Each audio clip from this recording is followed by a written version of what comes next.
What up, New York Giant Nation and football fans all over the world? It is your boy Mac the Giants fan here with my guy, the super dope co-host Adam Costas.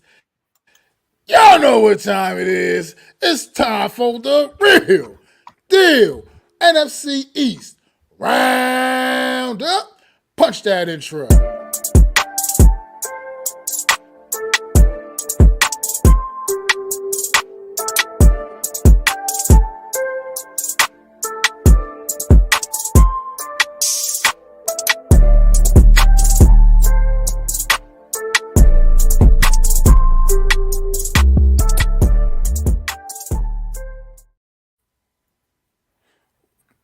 What up, everybody? How's it going on this afternoon, man?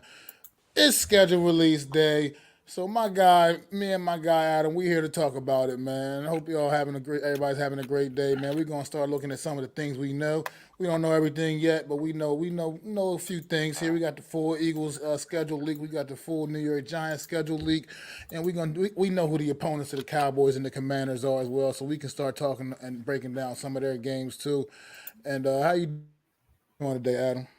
I am feeling good. We can really get started on talking about opponents and getting really the football season not really underway, but kind of get an idea of where we're going. Everyone's even right now, 0-0. But I'm sure after this exercise that we do today, people's opinions will change, and I'm sure we will revisit this episode later on at the end of the year next year and see if we have anything right and see if we have anything wrong. So hope you guys enjoy. I'm ready.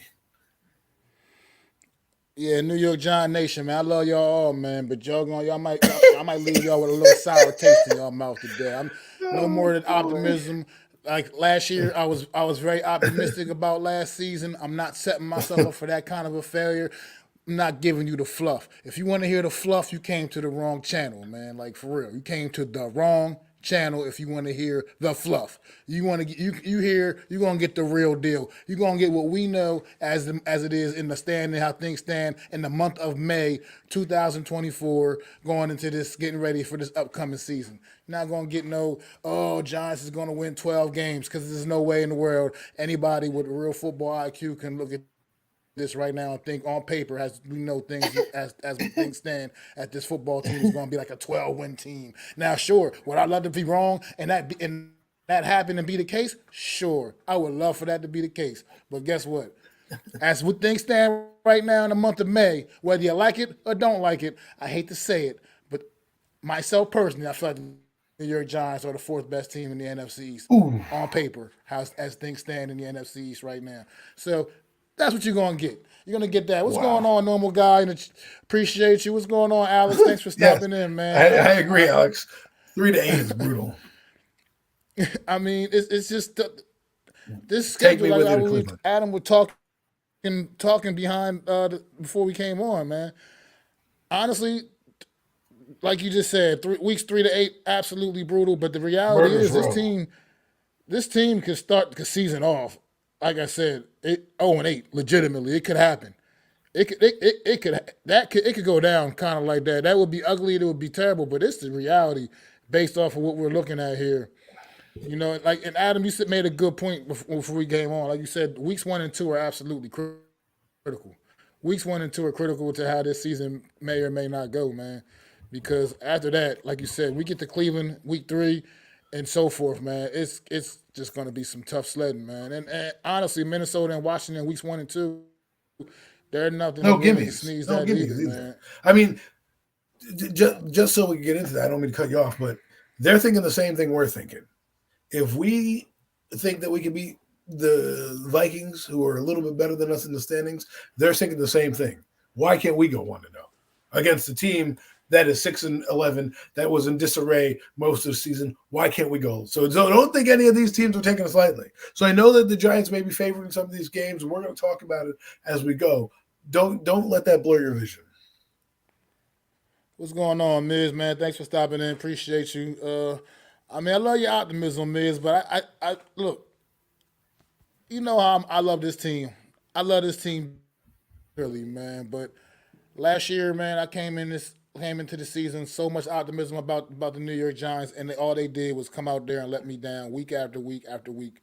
And right now, just based off of even we made some positive moves this offseason. I can agree with that, man. But at the end of the day, I just think that this football team right now has taken a step back in the standings in the NFC East division at least on paper. Now fortunately the game's not played on paper. The game is very much played on the field. Injuries happen, things can happen. Who knows what can happen from between now and September and beyond? I mean, a lot of different things can change how things go. I mean, things never really quite go as expected, but right now, I mean, if you got to keep it real, if you're ranking these teams on paper, man, I just don't believe you're being true to yourself if you Well, believe the Giants aren't the fourth best team right now on paper, at least. At I look, least on paper. my stance on the Giants. I look at it like this: the NFC Championship game is not my realistic expectation. It's my expectation of just like this is where we're supposed to be. This is what we need to be. My realistic expectation is this team's not winning more than 7 games. Okay, they have a murderous row of teams. They have a lot of good defenses they play, and let's be honest, our offense is is not going from it's not going to be a juggernaut coming out the gate. It's not like it still have some young receivers. It's still going to have to develop. The quarterback's a liability, no matter which one you put in. I'm optimistic about Drew Lock. I'm interested in Nathaniel Rourke. I could care less about Tommy DeVito, and Daniel Jones can hit the bricks. But my point is, and we won't be favored in a lot of games because of the quarterback play when it comes down to it. Who will elevate their team against these good defenses? And I know that coming out the gate is going to be the Giants. I guess we'll just talk about their schedule since we're already on them. There's no point tiptoeing around it. They play Minnesota, right? That's a 50-50 game for me, meaning they were 7-10. They weren't great, but they weren't bad last year. They're developing with Brian Flores. They got him some players. They just got a quarterback. Their offense still scored some points when they actually had a competent quarterback in there. So they still have 2 decent receivers that we have. So I don't expect a lot of 17-13 games because this is a bend but don't break defense, and at some point they're going to break because if you look at the Tennessee Titans last year, they were basically like us, and their record was not great either. And they have that defensive coordinator who was in there, and their defensive ranks weren't great last year either. I don't expect the Giants to go from 32nd in the league to all of a sudden top 10 in defense overnight. I really don't. What I expect of them is what Bowen has done very well last year was they were great in the red zone, meaning they were number one in stopping people in the red zone from scoring touchdowns, 37% or something like that. So they score a lot of field goals, which eventually lead to touchdown when the defense is on the field a lot. So my point is that the Giants, we say there's going to be 17-13 games. I'm not worried about 17-13 games. We play the Ravens. Well, we play Minnesota, okay? How do we know that we can stop Minnesota? Who's our second corner that's going to stop Minnesota's Jordan Addison? People are talking about J.J. McCarthy, and be a rookie. The rookie doesn't have to do much to beat the Giants. They can do exactly what Daniel Jones is. Daniel Jones' 5th season is the blueprint on what you can do for a rookie. If you have good coaching and a solid defense, and you shorten the game up for him, you can get 3,200 yards and 15 touchdowns out of J.J. McCarthy and be efficient enough to win football games. Okay? I don't know what's happening in Washington. People are poo-pooing on Washington. Their whole scheme is changing. Okay? So do I think the Giants will win? The first 2 games for me, the Giants if the Giants are 0-2 after these first 2 good games, good night the lights. Good night the lights. I'm telling you that right now. Giants need to be 1-1 at worst going into that 8-week stretch. Listen. If the Giants are 0-2 after the first 2 games, it's a real possibility that the Giants will be winless heading across the pond over to Germany for that game against Carolina. That's a reality. That if they go 0-2 in the first 2 games, there's a strong reality that they will be winless going over to Germany for that game against Carolina Panthers.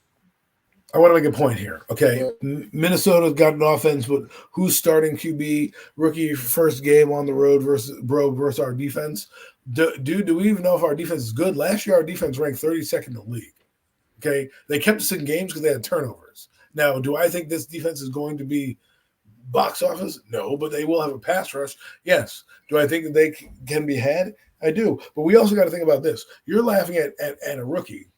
Our quarterback plays like a rookie and won't have any preseason reps. So you're talking about a guy who's not going to have any reps versus a guy who's going to have reps with his team dropped right in there with not playing with Malik Neighbors really for most of practice, because I'm assuming he's not going to play in the preseason. I'm sure he'll take first team reps and all that shit, but he won't have any game experience with these guys. He hasn't played a game in a year. And I'm supposed to expect him to come out and be gangbusters? I'm just saying, like, let's not overrate the Giants going into this season. I'm not saying Minnesota's a powerhouse. Not to mention, it's a good point there. Like you said, okay, week 1, Minnesota. Okay, we keep talking about J.J. McCarthy. There's a strong chance that we'll be seeing Sam Darnold, who we know he's nothing special, nothing great, but he is still a veteran quarterback that's been around the block a little bit. And this Minnesota he might be the starter. I mean, he played for San Fran last year, but he didn't really play. He was just on the team. You know what I mean? But he's with another offensive coordinator.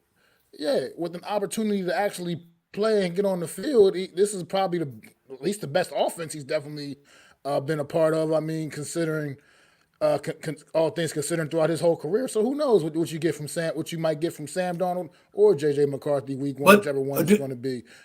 Let me ask you this. Do they have to throw up crazy numbers? I mean, you think about their offense, right? They have Jettis, they have T.J. Hawkinson, and they have Addison on the other side, right?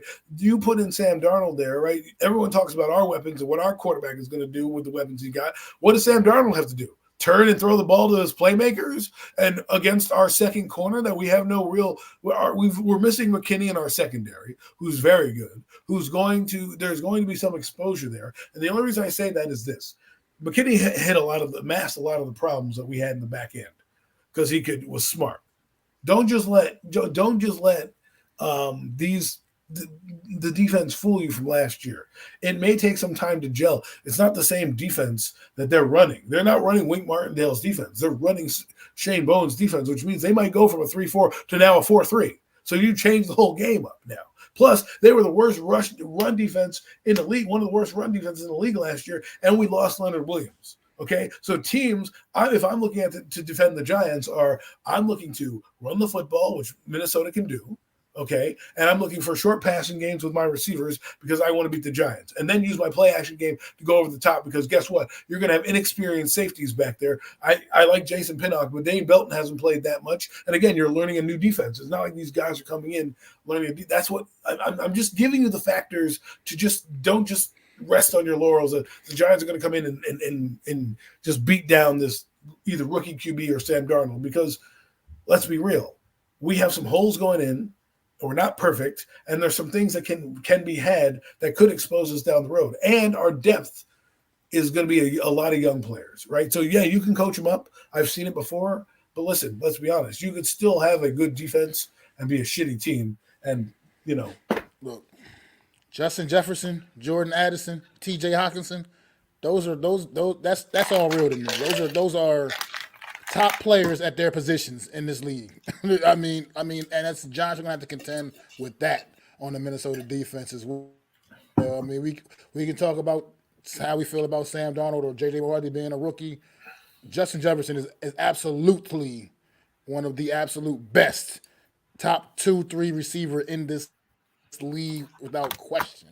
Jordan Addison is a rising superstar. T.J. Hawkinson is a top tight end in this league. The Vikings have weapons offensively that are going to give the New York Giants trouble, man. And that game could go either way. It truly could. I'm not saying we have no chance of beating the Minnesota Vikings. Oh no, but don't sleep on them. You can't just make it. I agree with Adam. Right, you can't just overlook them and be like they got a rookie quarterback. They're going to have all kinds of problems. Their defense ain't that great. Like, who are we? We're the New York Giants. We were one of the worst teams in the NFL last year. We picked number 6. The Vikings picked later than we did. They picked later than we did in their record. They picked 11, I guess, or whatever it was, and 23. 10, I think. Yeah. Well, they moved up to 10, but they had to trade. They didn't have a first-round pick, so they had to trade back in and get 23, or they were like 11, right? So they were better than us, and they scored more points than us. And we have a defense that's having a new coordinator. and all this stuff. And I'm just saying, I can't overlook any team, and nor will the Vikings. The Vikings aren't going to overlook us. But let's move on to the Washington Commanders, who I feel like the Giants should go 1-1 out of the Let me just two. say Oh, what's up to go my ahead. guy Earl. What's going on? I'm gonna say shout out to my guy Earl Cole, man. Hardcore Sports Network, doing big things with the wrestling stuff, man. Make sure y'all go send some love to my guy Earl Cole, What's up, man. Earl? Doing big things with the wrestling content on the Hardcore Sports Network. Host of the Wrestling Experience. You can catch him on SmackDown, Raw, AEW, Dynamite watch parties. Always a pleasure working with Earl Cole, man. That's a Hardest working good man in guy, man. wrestling. Great guy. Earl Cole, man, giving you that wrestling content, keeping you up to date on all the wrestling news. But yeah, he said move on to Washington. Let's go, Washington. Yes. Jaden Daniels. This will be a rookie quarterback the New York Giants will be facing week 2. Most likely he will be the starter, I would think. No doubt. No I would doubt. think. If he There's can't not a beat out question Marcus about this. Mariota, then he's got real problems. Yeah, that would be problematic for Washington for sure. But this is a team historically, this is a team New York Giants do usually tend to get the best of. But this is a different Washington team rolling out. I mean, they kind of feel like they may have gotten their quarterback with Jaden Daniels. We don't know yet. He's a rookie. He hasn't played a snap in the NFL yet. But they feel like they've gotten their guy. And we already know about some of the weapons that they already have in place. I mean, their wide receiving core is definitely a pretty legitimate group of guys. You know, Scary Terry, Jahan Dotson. They added someone in the draft, I believe, if I'm not mistaken. They got Austin Eckler, picked up Austin Eckler at running back in the free agency. They also had Brian Robinson Jr. So this team definitely has some weapons. Now their offensive line is a work in progress as well. We all Giant fans, we know all about that. But this is a much Well, improved team. Looks like at least on paper as well, a much improved football team in the New York Giants, and a team that they're probably tired of losing to the New York Giants. So they're also another team with an that's attitude, been their chip home on the opener, I shoulder, think. something to prove. I think it'll Yeah, be it a looks home like it opener. is. I'm not sure who they play week 1, but this will probably be their home opener. So Yeah. it's going to be a hostile So environment. Take that into consideration. I mean, just take that into consideration. Are you done, Mac? I didn't know if you were done. yeah, go ahead. Yeah, Um, you got it, bro. well, what I'm saying is take that into consideration, people, because when you go into a new environment, I don't care if it's a rookie quarterback, these people are going to be jacked up like they've never been jacked up in probably the last 5 or 6 years, right? Since RG3 came to town, maybe even longer. So maybe even 12 years, 13 years, right? They got a guy who they think is going to change the course of their franchise. They actually have a competent head coach now. They have a competent, offensive coordinator. You know, they have players galore. Like if you want to look at their roster, okay, if you look at this roster, you know, Mac named a few. They have Jameson Crowder they just brought back. They have, you know, Luke McCaffrey they drafted, Jahan Dotson, Terry McLaurin, Luke Dax Millen, Terry McLaurin, Diami Brown. They have a couple guys in there who can play. Not to mention they got Austin Eckler, okay, a back out of the backfield. You don't realize how good a back can be out of the backfield, right? So you have Brian Robinson and get Austin Eckler, who's probably a little bit better version of the guy they had last year. I forget what his name was. It wasn't Gibson. It was Gibson. Yeah, Antonio Gibson. Yeah, They had Antonio last year, Gibson. Yeah. right? Austin Eckler is kind of like him. He's a guy that can catch the ball out of the backfield. He can also rush for you. So they've got some weapons on the offense to help. Not to mention Jaden Daniels has the ability to change the game with his legs. Everyone wants to talk about, you know, rookie quarterbacks. Let me go down memory lane with you guys. For a guy who plays in the same state as the Washington Commanders, but was far less ballyhooed and picked 32nd overall. I think you know where I'm going with this. Lamar Jackson. Okay. Lamar Jackson's rookie year. And let's just bring it up for you guys so you guys know what it's like. His rookie year, What's going on, 2018. Philly B? He started 7 games. Now, I think he'll start more games, Jaden Daniels, because he had Joe Flacco in front of him, you know what I mean? Which is not much of a camp battle, but he's the entrenched starter, so they're going to let him play at least. And then he came in and he had 1,000 yards, had 6 TDs, and it was electrifying, right? And he rushed for 5 TDs. I think you're going to get a guy like this who's very dynamic, who can play very well. I'm not saying look at CJ Stroud. No, I'm not saying that. I'm saying these guys, I'm putting it in perspective like this. And Giant fans are going to hate me. But Daniel Jones' numbers are what I expect a rookie to get. Like, that is not hard numbers to be effective like that. Like, if he comes in and does 3,200 yards and 15 touchdown passes, you should be happy. And then he rushes for 10 rushing touchdowns. You should be happy as a fan of the quarterback, right? So it's not like we're not going to need this. Washington's going to need this guy to throw for 400 yards at the gate. They just need to be dynamic and make plays, right, when they're there to be made. Now, will he have some growing pains? Obviously, I think the Giants should be able to kind of confuse him a little bit. But with that being said, it's up to Cliff Kingsbury to put this guy in a position where he can make those plays. And you're going to see it. Plus, we always think how good this team is. We haven't even flipped to the defensive side. Okay, the defensive side of Washington is what I really want to talk about, because they have Bobby Wagner, they got Jamon Davis, and people are like, oh, well, why does that matter? Well, Bobby Wagner is going to come in and already understand the defense right out the gate, which means he can help everybody around him. Think Antonio Pierce, right? The only difference with Antonio Pierce was he never played in a defense with Spagnuolo, but he at least came in and understood the defense right off the bat, and he could line everybody up.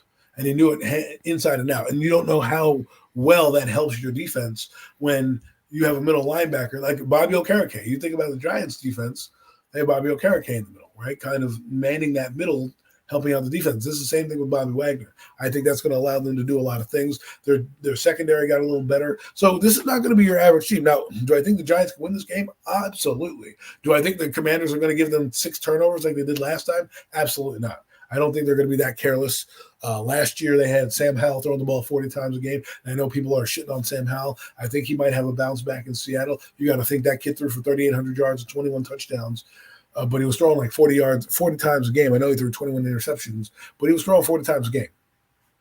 Killis Kingsbury, I think, will rely a little bit on the running game and out of the backfield type stuff. Sorry, I was long-winded on that one, but I'm done with Washington for now. Yeah, I mean, you hit everything. I mean, like I said, this Washington team is a team that's going to come in. I know they feel like they're much improved. I think a lot of people agree that they're much improved, and they're going to come in on week 2 and with something to prove against the New York Giants, a team that like I said, has historically had their way with the Washington Commanders / Washington Redskins, whatever you want to call them. You know what I mean? Redskins. It's been that team. The NFC East is a weird division when it comes to that. I mean, the rivalries in the division are real, and this is the one that the Giants definitely have the one up on, and Right. the teams in the division is the Washington. But a home opener, we can't all say that, but go ahead. I'm just saying it's going to be a different environment. Just let's put it this way: if the Giants are walking in their 0-1, it's going to be an environment where you better get up quick, because this team, this fan base is through the roof. They wanted Caleb Williams, but they'll take Jaden Daniels. And you trotting out there with Daniel Jones and company and throwing 6-yard passes and hoping Malik Neighbors can do what you got to do. I'm just saying, man, we gotta watch out. Yeah, what's going on? Stopping in the chat, Deella, man. Appreciate you stopping in, bro. So after first 2 games, what do you have the Giants record? I have them at 1-1. I think they win 1, lose 1. It doesn't really matter to me which one. It can be win to Vikings, lose to Washington, lose to Minnesota, win to Washington. That's just how I have them after 2. What about you? Honestly, sorry. I got a strap in both of them. 0-2. Okay. 0-2. Okay. 0-2. So let's move on to Cleveland. I think is next, right? Going to Cleveland week 3. That defense We're going going to Cleveland. At Cleveland. Ooh. Yep. Ooh. Ooh. At Cleveland week 3. We know what Cleveland's defense is, go. It's a defense that is going to probably be way too much for the New York Giants offense to handle, considering the New York Giants still don't really know what they are offensively. Like I said, a lot of things can happen between now and September. But do you? I mean, Yeah, I but didn't really think the New York Giants have much of a shot going in and going into the dog pound week 3. I mean, I can't oh my honestly say God. that realistically that the New My York Giants gosh. You have got to much think of a about shot. this. I don't know. Is that Cleveland's home opener? I don't know if that's Cleveland's home opener. I think they play the Dallas Cowboys, but let me look up Cleveland real quick. I mean, they I probably don't have think it, but Dallas. I think week 1 against Dallas is their home opener. I think they play Dallas at home. okay. But either way, so let's hang on something you said. You just said the dog pound, right? So we go from RFK or whatever RFK is, FedEx Field, which is going to be raucous because it's a home opener. It's Jaden Daniels, the debut of Jaden Daniels, blah blah blah, right? To now going on the road to a team that has a Super Bowl caliber defense and is going to want to make a statement against this giant team. Whether they win against the Cowboys or not, they're going to want to make a statement in their building. Okay. They're going to want to. They were pretty good in their building last year. They're going to want to dominate this team. I'm just saying, if you're the Cleveland Browns, you're not thinking about the New York Giants. You're thinking about the Baltimore Ravens, the Kansas City Chiefs, the Cincinnati Bengals, and the Pittsburgh Steelers, right? Those 4 or 5 teams, and maybe the Bills and Miami and those teams, because you don't let the Giants be your roadblock. You don't let the Giants be what could hold you back from either getting to the playoffs or not winning the division. Because guess what? If you're head-to-head with the Cleveland Browns against the Ravens and you go head-to-head opponents because you're tied with the division record and they beat the Giants and you lost to the Giants, you don't want that to happen. So for me, Daniel Jones, if he's a starter, again, I think he's going to – this is my thing. If Daniel Jones doesn't play any of the preseason, I think it's going to take him a few weeks to knock the rust off, and that could be the downfall of the Giants coming out the gate is – we hear a lot. There's 4 quarterbacks on the roster. They're obviously going to pull Daniel back a little bit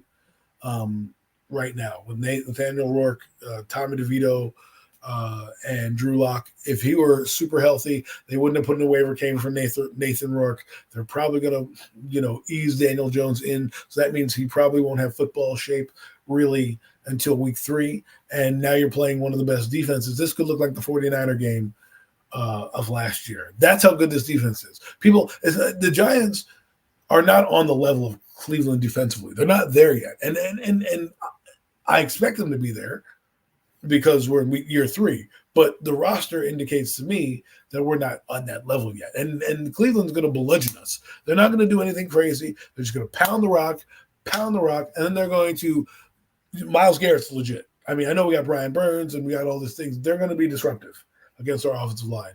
And I wouldn't be surprised if they get turnovers. And, let's say Daniel plays 2 kind of clean games against these mid defenses for Minnesota and Washington. This is the game where you're going to probably see the exposure. They're going to come with it. And if there's a game where you think the over-under is him not making it out of a game alive, that might be the game. So are we saying we're starting off 0-3 right now? I think we have a shot against the Browns. Weak QB play from both teams. Yeah, but our QB play is weak as well. That's what people forget. They have weak QBs, but our QB is not an advantage. So if we're looking at them game to game, 50-50 games come down to special teams, defense, and they're about even with all 3 of those teams. And the defense of the Browns is championship. Well, look, Adam's a little more optimistic with the first couple of games than I am a little bit. So he says to split the first 2 games. And I'm pretty much saying we may lose for so. I'm kind of saying 0-3 because I don't think we have really a real shot against Cleveland. Honestly, I mean obviously we have a shot against anybody, but I don't think we have a real shot against going into Cleveland week 3 in that game with that defense. But also, let's look at the other side. You say weak quarterback play. Deshaun Watson, yes, I get what happened last year. It was pretty much a disaster. This guy still has something to prove, man. He has something to prove. And he's gonna come out there with a chip on his shoulder, wants to prove that he can still play at a top level in this league. Can he? He does have to go out there and prove that on the field. But if he comes out there and we get Deshaun Watson, of old from his Houston Texans days, then So what are we they have talking about here? They have Jameis Winston as their backup quarterback. So it's not like they're bringing in an incompetent player in Jameis Winston. All right, the guy can still sling the rock, all right, around. He's a little better than Jacoby Brissett. He's not great, but he's a competent backup. So who's our backup? Drew Lock? What are we talking about here? If you were to put Watson versus Jones, I'll take my chances with Watson because, I'm just saying. He may not ever get back, you're right, but they have Jameson Winston there for a reason. He's played decent. And you got to understand, when teams have superior defenses, the game is very simple. Don't fuck it up. That's it. Don't fuck it up. I mean, look, I'm hoping So for you believe everything. so is he believing Hoping Daniel Jones? for it all to go bad. I'm hoping for it all to go bad for these opponents, and things can make things a little easier for the New York Giants. But right now, So is our QB. all I can do is base things off of what I know. Is base things off of what I know right now, how things stand in the month of May, and I just don't see it this New York Giant team stacking up to the Cleveland Browns in any way, shape, or form.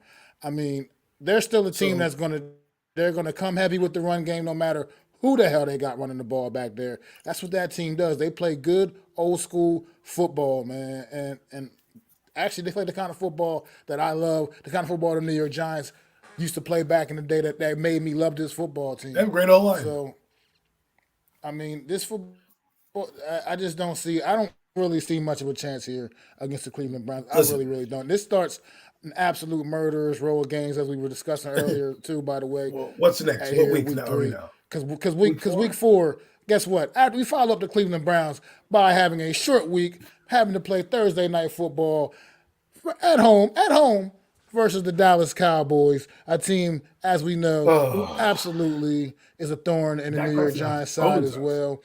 A team that, yes, like you just said it best, Dak Prescott absolutely owns the New York Giants. His only 2 losses to the New York Giants were his rookie season back in 2016. So let's put that into perspective. Let's put that into perspective, folks. Week 4, Dallas Cowboys, short week on Thursday night football. So, just to fill the folks in, Mac has the Giants at 0-3. I have them at 1-2, and we're going into week 4. So, Mac, are you picking the Giants against the Cowboys? On a short week? No. I'm sorry. Okay. And prime time on a short week? No. After a tough game against Cleveland? Come on. I don't know who the hell Dallas is going to be playing week 3 or what they're going to be dealing with and coming off of, but at the end of the day, I can't, with a straight face and a clear conscience, think we're going to, on a short week, going to go take care of the Dallas Cowboys on Thursday night football. I think I'm wrong. I agree with Mac here. I think the Giants are 1-3, headed into week 5. They're 1-3. Mac has them at 0-4. I think the Giants have trouble, especially with our quarterback, against top 10 defenses. And we're playing the top 10 defense in the Cowboys after the Browns game, which could be an emotional game, a physical game where they're going to try to break your helmet. And then you come back and have to play a short week. Never know who gets banged up in that game. But we'll see. On to week 5.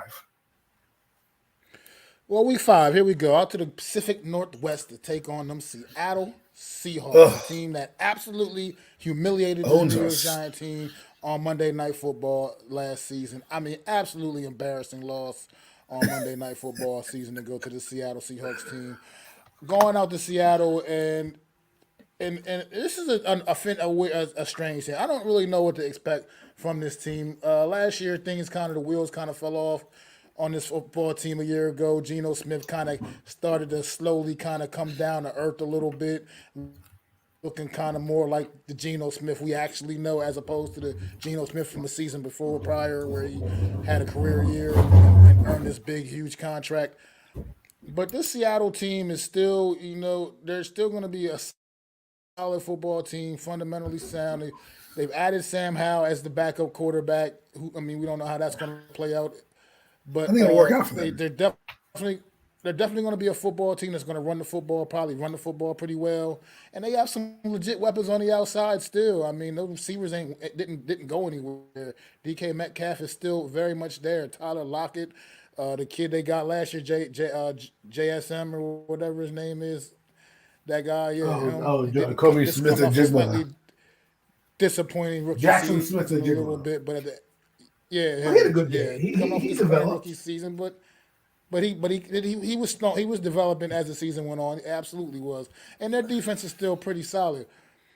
Here's where it's weird with me though. This is the kind of game I feel like the New York Giants the New York Giants will mess around, and these are the kind of games they'll go out there and somehow go pick apart the Seattle Seahawks for some reason. I don't know. The Giants just do weird shit like that. So this is where I think the New York Giants, for me personally, do get their first win. Is go out to Seattle and somehow pull off a win out there in a game in which I think Seattle, I wouldn't say necessarily are miles ahead of the New York Giants, but I'd say right now they are a little bit better. They are better.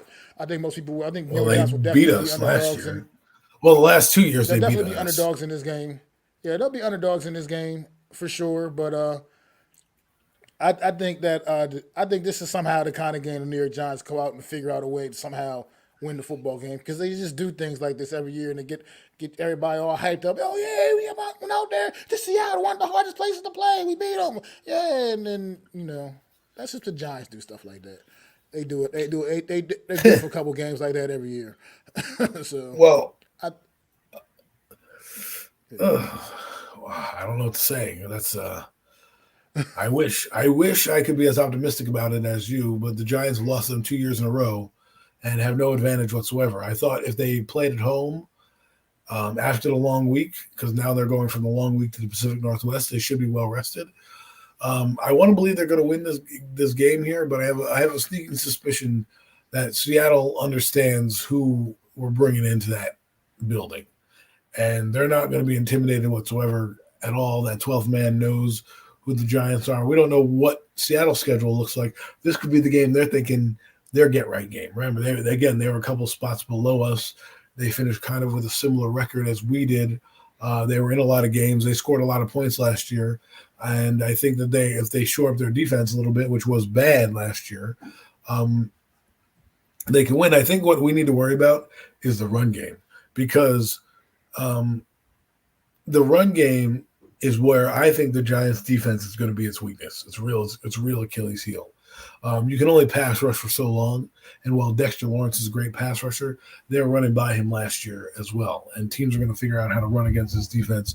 Tennessee didn't have a great run defense last year, and I know that people are trying – you can't compare necessarily defense to defense, but you got to think since that guy wasn't great and he's not using the same personnel as he did in Tennessee, which we could argue Tennessee's personnel last year was slightly better than the Giants, right? And not for nothing, people talk about the defense being a strength. This guy doesn't force turnovers on the defensive side the same way Wink Martindale does. They were also, not leading the league in turnovers last year. So with that being said, I'm worried about this team, which I think is going to be a bend but don't break defense, which doesn't mean it's going to be bad, but it means it may not give up a lot of touchdowns, but it may give up a lot of points in terms of field goals and things like that because they're going to bend but don't break. And because they don't create a lot of turnovers, and they're going to need to create a lot of turnovers off that pass rush and force fumbles and sack fumbles and things of that nature, because that's what really kept the Giants in games last year, they're going to have a tough time if they don't get home. Now, I love Brian Burns, but he can be had. Kayvon Thibodeau can be had too. Those guys aren't the greatest run defenders as well. So if you start to run downhill in a game like this where Seattle does like to run, they pound the rock, they can make it easy on a quarterback like Geno Smith, again, who's a veteran. Not saying he's going to be light the world on fire, but when you have Jackson Smith-Njigba, you have DK Metcalf, you got Noah Fant, and you've got Tyler Lockett out there, you're going to have some easy assignments out there. You're going to be able to exploit the Giants' defense. And I think this is what a lot of people don't realize is that our defensive line is our strength. We got three guys who are in the top five. They're probably top 10, top 5 of their position, right? But what people don't realize is that Dexter Lawrence doesn't have Leonard Williams next to him. So that's another thing that we need to worry about. I mean, I wish I could share that enthusiasm, heavyweight champ, man. I love that that's how optimistic you absolutely are, man. I hope you're right. I hope you're nailing this take here. No comment. But I hope you're nailing this take right here. I hope we can come back and revisit this and say, Dan, the champ was right, man. The champ was right. But we'll find out. I think we're a long way from that, to be honest, though. A couple people in the chat I want to say thank you. Welcome aboard Deception. Wales, thank y'all. Appreciate y'all fellas stopping in, man. Thank you, people. Thank you. We do this for you. What are we at? So I'm going to say that they're going to lose to Seattle. because now we got to speed it up a little bit. Lose to Seattle. Yeah. So they're 1-4. So we both have them at 1-4. What's next? Week 6. Week 6 is the Cincinnati Bengals on Sunday Night Football. In And Cincinnati. that's going to be at MetLife Stadium. At MetLife Stadium against Joe Burrow's playing. I mean, he's technically should be, yeah. Okay, and they still have Hendricks, who had 17 sacks last season. Yeah, they have him still. Okay, 1-5. Chase. They still got Jamar Chase. T. Higgins might not be happy, but they still got him too. And yeah, that's the. Well, we could also suffer injuries as well, which we don't have much depth. And a lot of these teams, a lot of these winning teams that we play have depth. That's why I give teams advantage over us, because they've had injuries last year. Our teams had injuries across the board, and they plugged in players and they played. The Giants had injuries across the board, plugged in players that look like dog shit. You know what I'm saying? So I'm just trying to be level-headed here and see what I saw from last year, understand what's at stake for Cincinnati. I'll be quick with it. Cincinnati is in a conference of champions. They're trying to be a champion again. They were in the playoffs last couple years. They fell off last year without Joe Burrow. They rejiggered some things on offense and defense, and I think they're going to know. Again, people need to understand the Giants are not a team that these teams in the AFC North are looking at like they're coming in to lose. These teams are going to be favored to win. Okay, so us not picking them is not going to be the overall consent. I'm not using my heart sleeve here. I'm using my brain. For what I saw last year and what I'm putting out on the table right now. The Giants are going to have a tough time against teams like this, because this team is looking at us saying, this is our roadblock to getting us in the playoffs. They don't want to be a team like Cleveland, like Ravens, like the Pittsburgh, where you're out of the playoffs because you decided to let one loose against the Giants and lose one of those games in a game you should win. We talk about good teams and winning games they should win. Cincinnati, you should win this game. That's one of those games where you should be favored. You should dog walk the Giants and keep it moving. I think it will depend on I think, obviously. Hope not. It's always going to, a lot depends on health, but at the end of the day, I mean, this Cincinnati team we saw was a lot different without Joe Burrow in the lineup, a lot significant. Still feisty on defense, though. But they're still scrappy, and like you said, we're going to come into this game as a home underdog on Sunday Night Football against a superior football and team. Especially if we're 1-4, should get the W. Should absolutely win. And I can't pick us to win this. I think this is too tough an opponent. I think a team with this offense has too much ability, and their defense is definitely feisty as well. I don't see us having much of a chance in this one. To be honest, if I'm being honest with myself, let's move on to the next week, though, man. Next week, we're back in the division, man. We're back in the division next week, taking on the Philadelphia Eagles. You know how much I love this football team. The Philadelphia Eagles, it wasn't up to have Cleveland week 3, then Dallas week 4, then Seattle week 5, and then Cincinnati week 6. Let's go ahead week 7. Let's give them the Philadelphia Eagles, team that we absolutely laid the lumber on last week to finish their end of their season. You think they don't remember that? They think the Eagles don't remember us making them tap out by halftime in that final game of a season, which meant something to the Philadelphia Eagles, a game that they needed to win. Yeah, they remember that. And that feeling is in their mind. Oh, by the way, they got our running back, by the way. Our former running back, I should say. Trust me. They got him. They got him in their backfield now. Oh, they re-signed, they restructured. They got AJ. They extended AJ Brown. Oh, yeah, they extended Devontae Smith. Oh, yeah, they got this guy named Dallas Goedert. Oh, yeah, I know Kelsey retired, but they still got a damn strong offline, a core offensive lineman. Oh, yeah. And then, of course, that guy, Jalen Hurts. Week 7, week 8, whatever week it is, Philadelphia Eagles. I don't see it happening, folks. I'm just going to make it that plain and simple. I don't see us being even in the same stratosphere as this football team. I don't see it. Man, Mac, when you name those players, you just go, damn. You're just like, damn. Because when you think about it, right, Jalen Hurts hasn't had a dynamic back like Barkley. I know whatever you want to say about Barkley, love him, hate him. I don't care if he left. Players are players. Do what you got to do. We weren't winning with you. We're gonna still lose without you. Enjoy winning a winning team, right? So he goes to Philadelphia, and he's gonna circle this game. So I expect him to have a big game. And he has trade secrets for the Eagles defense against his quarterback. You don't think he's going to spill the beans and say Daniel Jones sucks at this, Daniel Jones sucks at that? Yeah, he's going to know. There's going to be some trade secrets. However, the thing that scares me is like you've got now Jalen Hurts and a dynamic running back. They can do anything. Their offense is going to be so open. You're not even going to know what to do with it.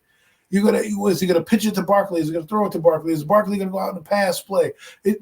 When you're a defense, who's getting the ball? It's going to confuse a lot of people, and not to mention their skill position players like you just mentioned. I just don't think the Giants are going to have the firepower against. This is what I'm worried about. Sure, the Giants will have a solid defense. Let's say they are solid. When they get into shootouts, because they're going to get into shootouts and they're going to be spread wide. That's how the Giants are going to be beaten this year. How do you beat a pass rush?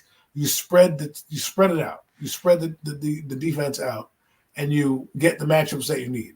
Or what you do is you bring them in big and you run right down their throats. The Giants are going to have to get home quickly, and when you have guys like Barkley and A.J. Brown and Devontae Smith, and you're probably going to run a different offense because the one thing they were missing last year, if Dallas Goedert stay healthy, I think their offense change. I don't know if they're going to. I had a conversation with AK about their offense. They run 11 personnel all the time, and that's what kind of stopped them. But now, I said to him, now you could run that 11 personnel because you have Barkley in the backfield. That's going to change everything because they're going to have to account for him. You don't need to account for DeAndre Swift the same way you need to account for Barkley.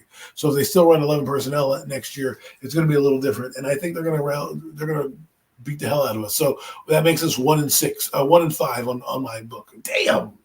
No, 1-6. There's only one thing I'll say with the Philadelphia Eagles is some people have been questioning this offseason. You know, they obviously added Kellen Moore as their offensive coordinator, and his offense. They want to, as Kellen Moore is willing to come in and kind of, and work with what he has and not try to force necessarily his way on this offense. This offense could flourish if he just takes advantage of the pieces that he has. So that's all yet to be determined, and we will see.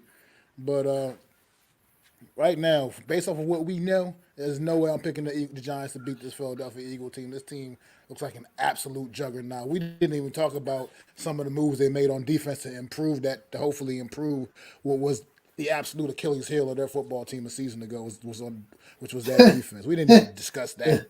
Yes, the rich got richer.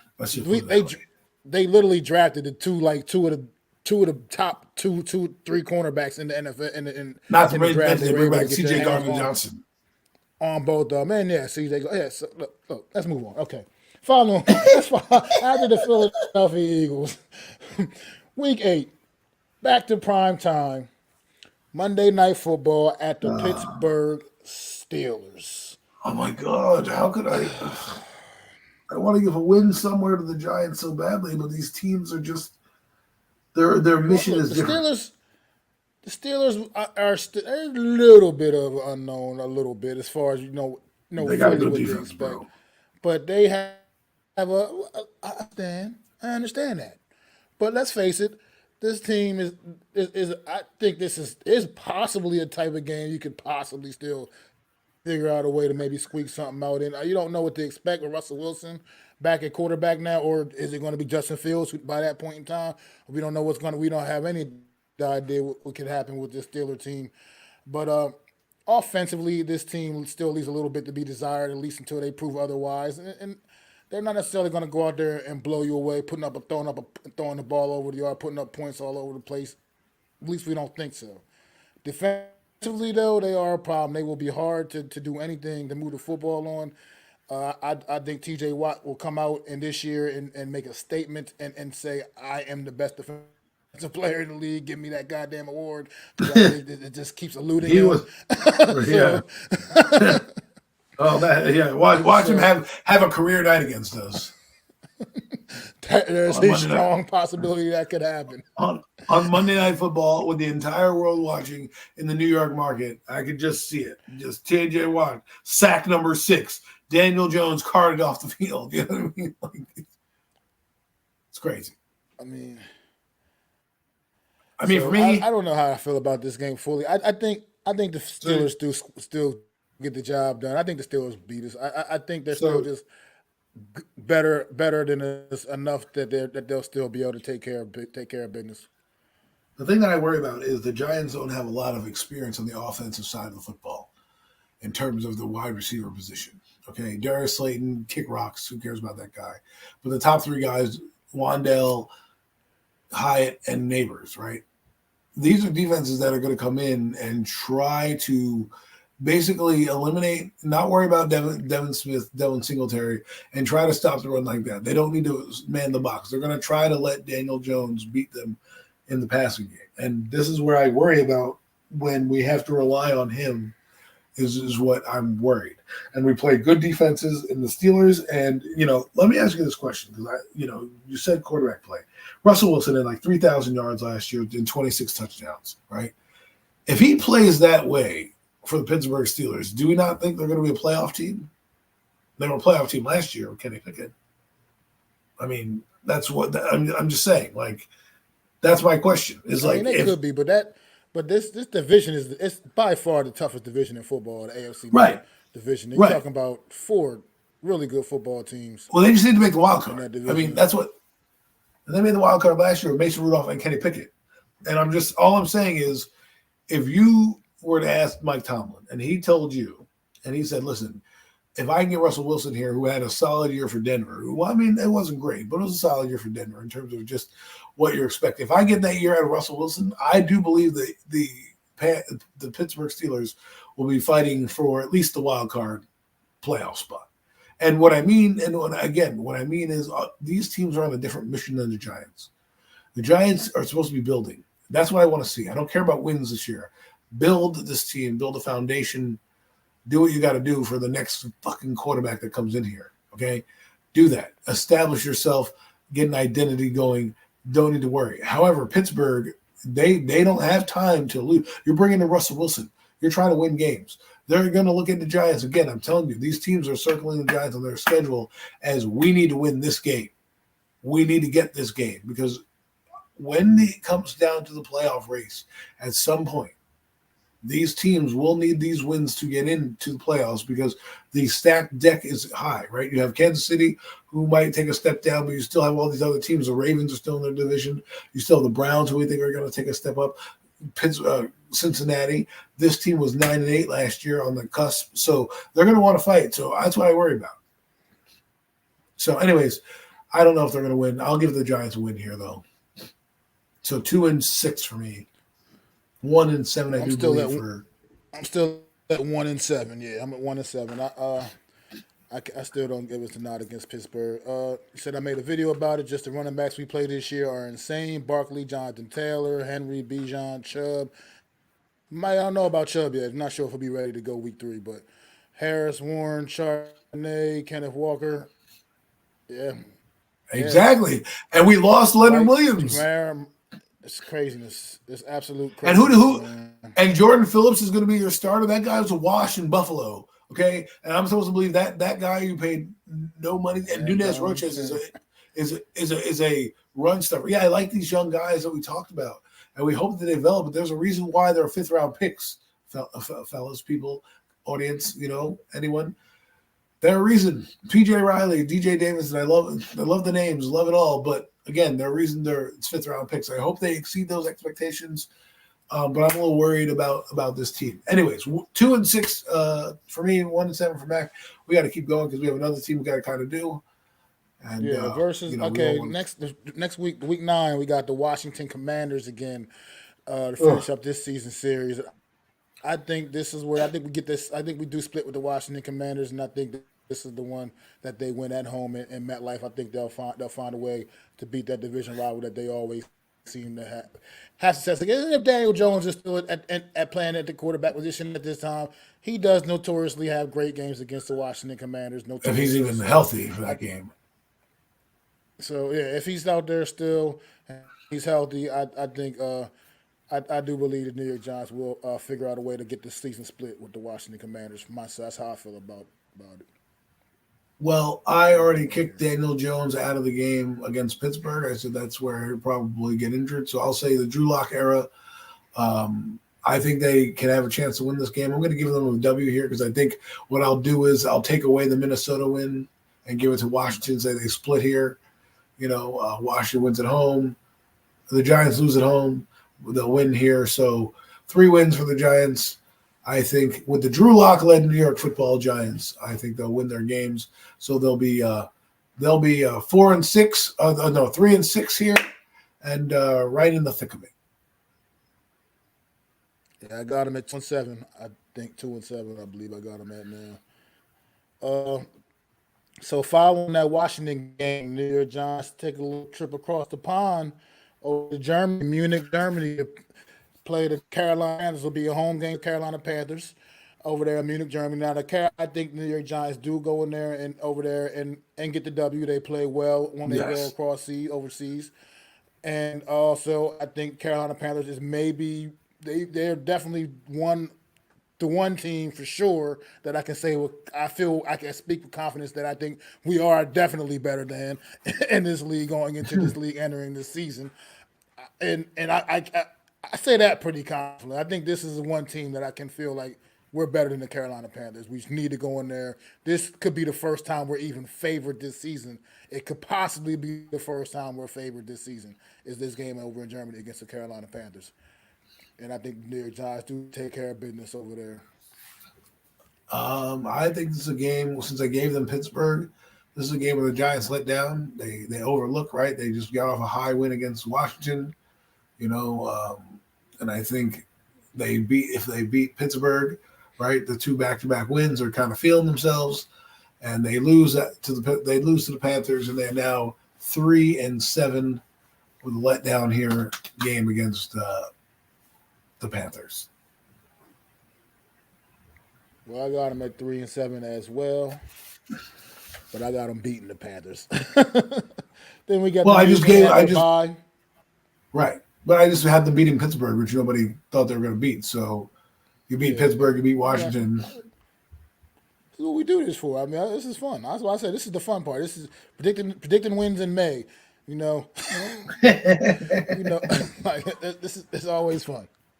So the New York Giants, after following the trip over to Germany, will have their bye week, and then after that week off, they'll come back and they'll host the Tampa Bay Buccaneers in week. I guess that's week like 11 by that point, or 12 or something, whatever. Host the Tampa Bay Buccaneers.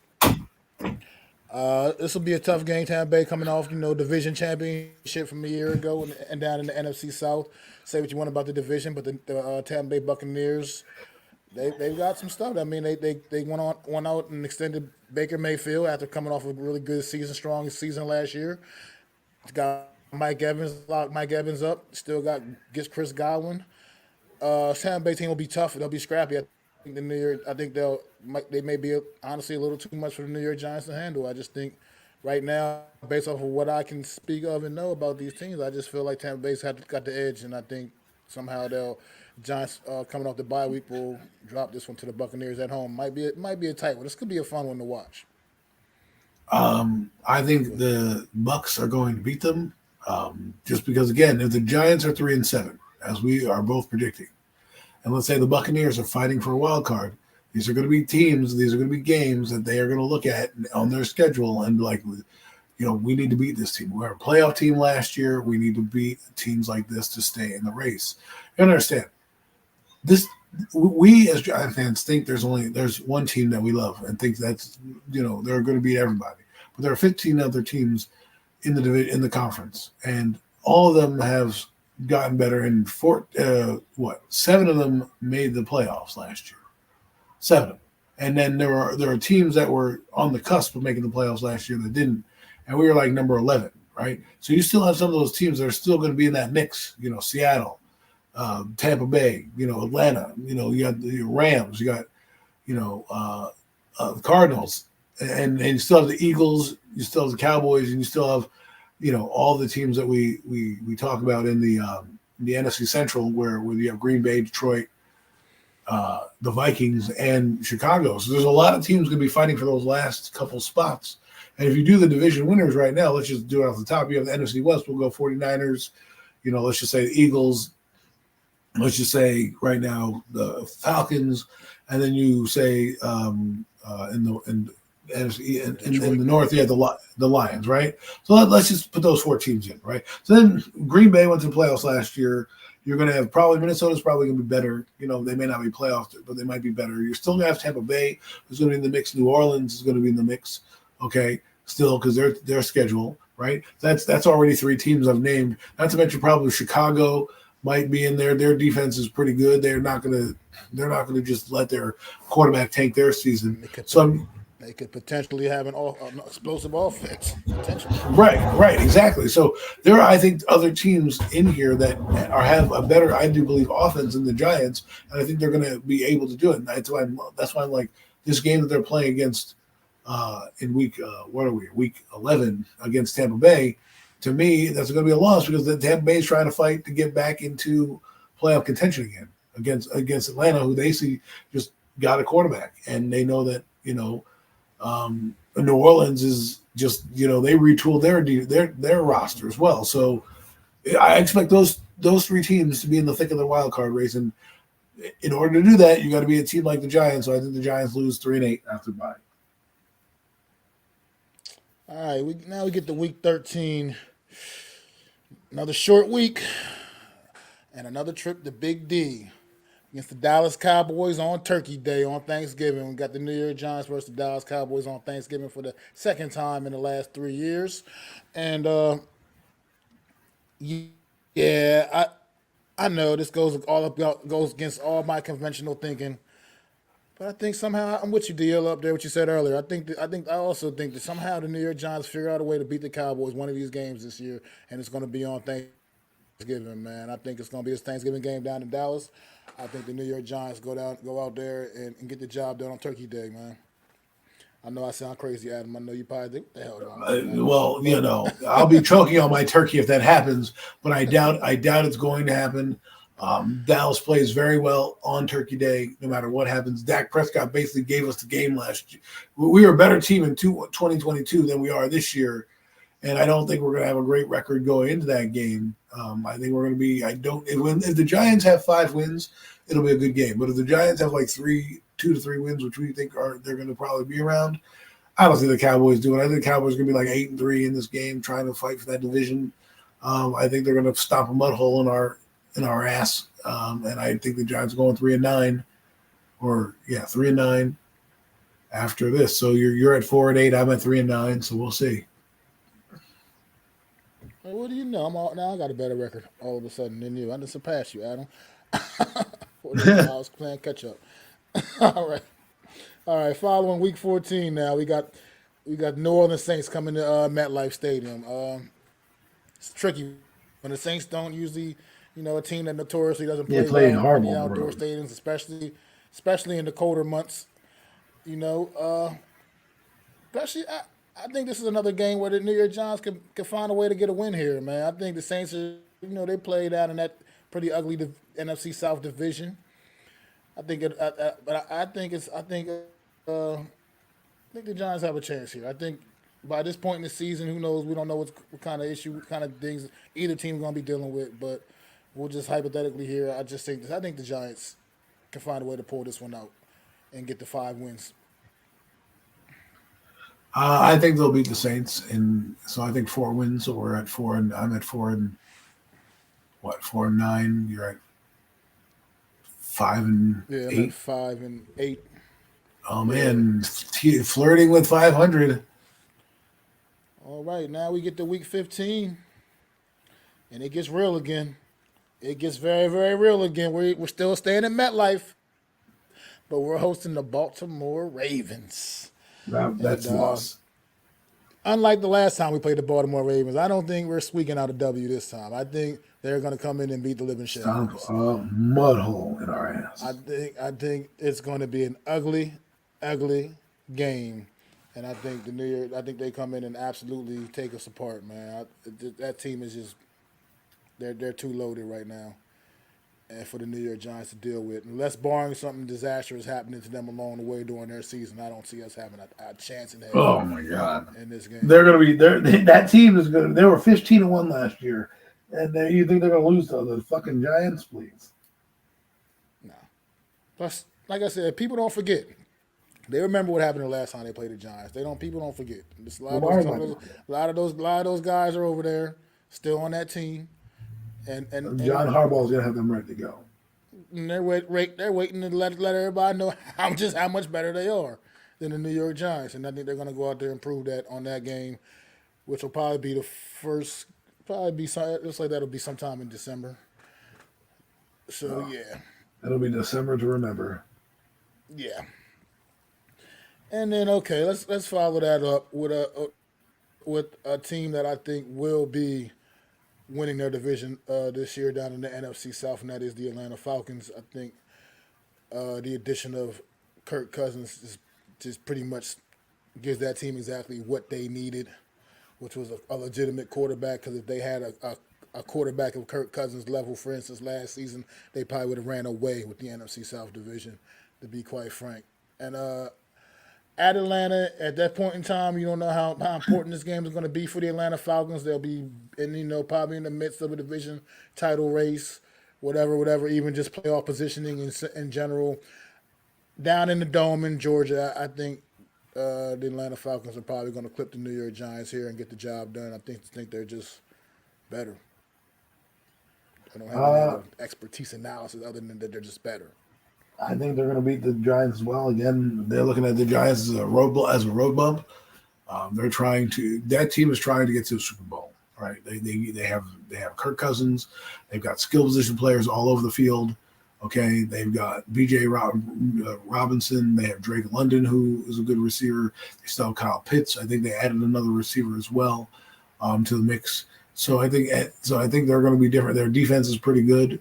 I know they got rid of Arthur Smith, but Raheem Morris is going to have that defense humming, like he did with LA last year. So I think I think this again. Teams look at the schedule just like we do. They go down the list like we go down the list, probably in May, and they kind of look at it and probably do the same thing and forecast like how can we get to the playoffs? How can we get to where we need to go? Beating teams like the Giants, who I have already at 4-10. Which will now be 4-11. So, and I'm at 5-10, I believe. And Deal, that's another great point. I mean, Kyle Pitts is a tremendous talent. Now he has a quarterback that probably is going to understand how talented he is, right, and start really getting that football. Yeah, T.J. Hawkinson last year, opening his game up significantly. And we're not even talking about the Drake London, Bijan Robinson. Oh, okay, look. Enough of that. Atlanta's I think, get the job done as well. Following that, week 17, we got the Indianapolis Colts coming to MetLife Stadium, man. The Colts. Colts are another finicky team, man. And it's hard to know what they expect from them. I think they're a team with a sneaky good defense. I think it's pretty sneaky, like good. We don't know what to expect the quarterback. If I forgot the young man's name that quick. AR-15, Anthony Richardson. If he's back and healthy in the lineup and everything, this team could be in the mix down in that division. Who knows? We know Houston had that great season a year ago. Jacksonville's obviously still going to be very much in the mix in the AFC South. But the Colts could very much be in the mix as well. I mean, it came down to those three teams all to the very final week of the season last year, if I'm not mistaken. So this team could very much still be in the mix, and this could very much be a very important game for the Indianapolis Colts. Now, coming up to MetLife on the road, that may be a late December, January game, whatever. That could be a tough task, and for this Colts team, and this is Giants could possibly figure out a way to get this job done, and maybe a spoiler for the Colts on the Colts season and maybe put them out of their misery or something to that fact. I'm going to get a Giants a nod here and say Giants get win number 6 right here against the Indianapolis Colts, week 17. I'm going to say Giants get win number 5 here. I think AR-15 is going to be good. I think they'll be fighting for something. I think they're a pretty good team. Again, Jonathan Taylor is going to be – it's really going to be our run defense. If this team comes in and we can't stop a nosebleed – in the run game, teams are just going to eat us up on defense. They're not going to care about throwing it over the top. They're just going to keep the game in front of them.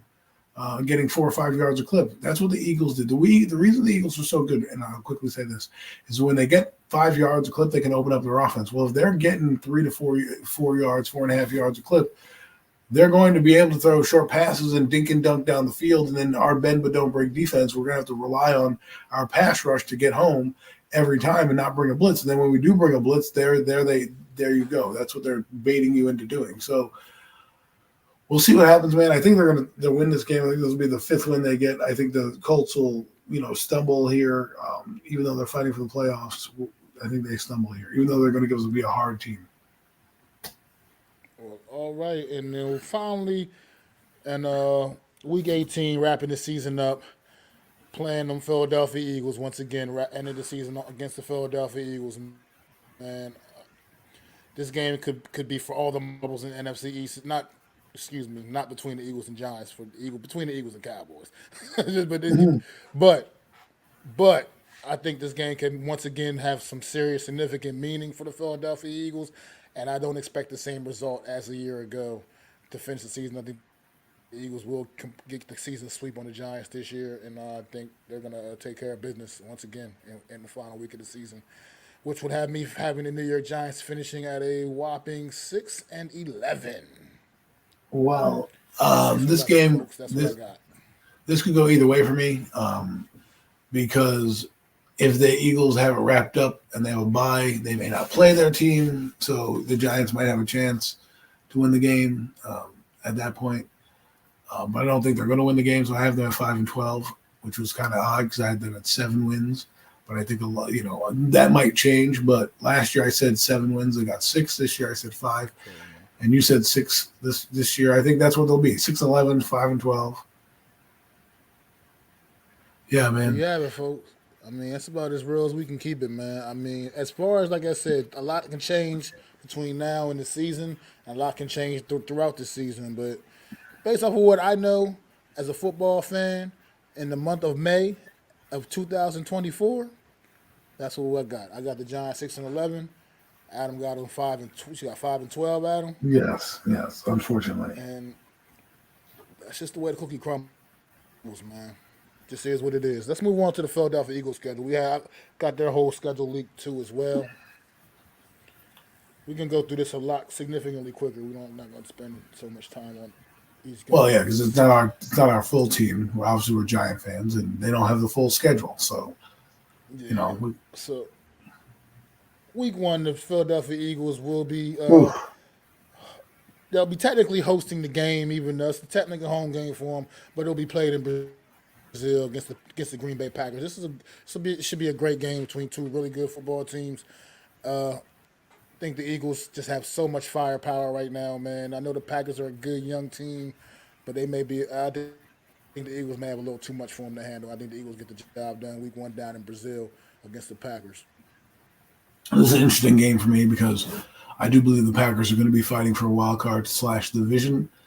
But I think the Eagles need to make a statement because of how they limped into the playoffs and basically got dog walked by Tampa Bay, in the last game of the year. So I think they retooled, and there's going to be a lot riding on this team. And you got guys like Barkley who are a little bit more calm, cool, and collected, who might be able to manage some of those egos a little bit. I think they're going to come out and try to make a statement on the first week. So. Right there. Not if the Lions have anything to say for it. And week 2, the Eagles on prime time, week 2, Monday Night Football, hosting the Atlanta Falcons in Philly. Once again, I think the Falcons are a good, strong, up-and-coming team, obviously. I think they are the favorites in their division down in NFC South, but I still think this Philadelphia Eagle team may once again just have a little too much for them, man. I think this could be a fun game. This could be one of those high-scoring, like one of those type of deals. But I think the Eagles ultimately will figure out a way to pull away and get the job done and go 2-0. I think I agree with you only because I think the firepower for Philadelphia, if you're doing it, obviously there's turnovers and injuries, and we all know those things can happen. But if you're looking at just chalk, I think, I think Atlanta, the slight edge to goes to Philadelphia because their skill position players have done it longer and together longer. Kirk Cousins, while they may sneak out a win in their first game, they will probably still try and be gelling a little bit and trying to come together again. New offense, new everything, and the Eagles, who will be having a new offensive coordinator as well, but still kind of the same personnel playing together, especially at the quarterback position. I think that's what's going to happen. They're going to win that game. All right, week 3, Philadelphia on the road, going down to the Bayou, taking on the Saints down in the New Orleans Superdome. I look. Well, let's face it. I think the Philadelphia Eagles are just, even though it's down in New Orleans, it's tough to play in that dome. I don't think that's going to matter. I think the Eagles are just. I think they're way better than New Orleans Saints right now. I think stand right now, and I think they're just going to go down there, take the Saints apart, go up 3-0. Uh, I don't really have too much to really rebut on that. I think you're probably right. I just think again, I just think teams are in different place. The Saints are fighting for wild card and building a team, and the Eagles are going for the Super Bowl. When you bring on Barkley, you get the best corner in the draft, two of the best corners in the draft.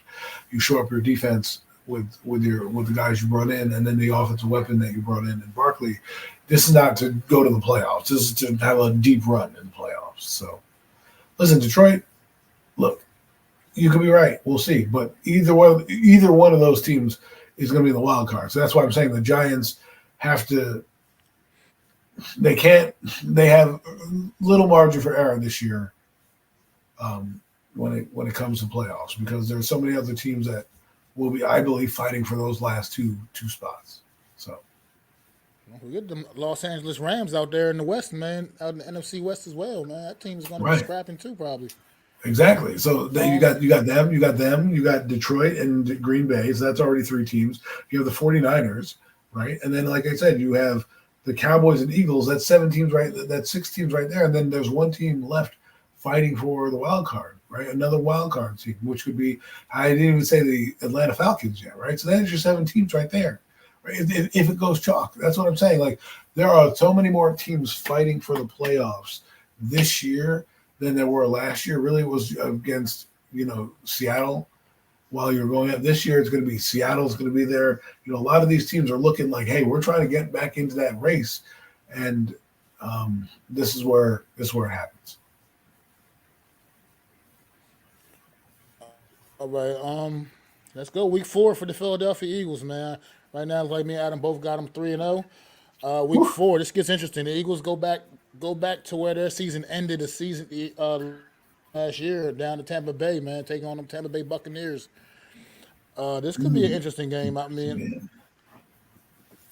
Going back. Obviously they're going down there with a little revenge on their mind, but that could honestly be their undoing in this one a little bit. Possibly going down there a little too fired up, trying to a little. So we don't know how it can go out, but I still think the Eagles have a little too much, and I think this same not won't be the same Eagle team that the Buccaneers took on in postseason this past back in January. So I think the Eagles find a way to once again get the job done and go up 4-0 to start the season, man. I'm going to have them lose here just because they're going to have an emotional couple weeks riding high. And this is a game where they'll go down. It'll probably be rainy or muddy or some type of thing's going to happen. And they'll just lose one of those fluky games that the Eagles tend to drop every once in a while. And this will be that game. They're going to go down there. I know they're going to have revenge on their mind, but sometimes that might be a little overzealous.